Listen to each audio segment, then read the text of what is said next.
El libro total publica obras que se encuentran en dominio público y en la que los autores han permitido su reproducción. Entonces, maravillosamente bien. Siempre recuerden que existe el proyecto Gutenberg. Y el proyecto Gutenberg es un proyecto de libros gratis, de libros que ya no tienen derechos de autor. Porque esa es la otra, ¿eh? Un escritor, un músico, tiene la propiedad de su obra durante un tiempo, pero no para siempre. Porque se considera que es propiedad de la sociedad, que es de parte de la riqueza pública, lo que se llama el dominio público.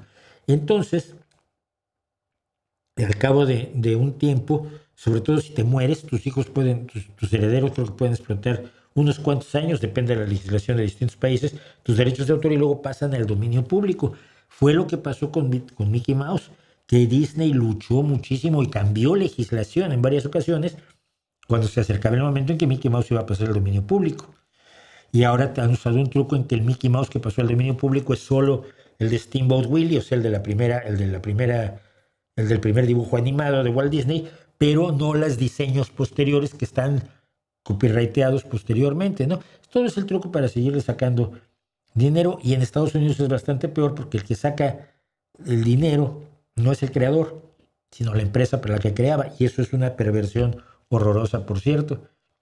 Pero eh,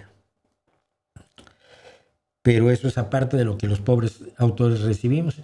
En Estados Unidos, los creadores que trabajan para una empresa, guionistas, directores de cine, compositores de música, etcétera, renuncian prácticamente a todos sus derechos. Sus derechos son de la empresa que le paga el sueldo, porque lo hicieron en tiempo pagado por la empresa.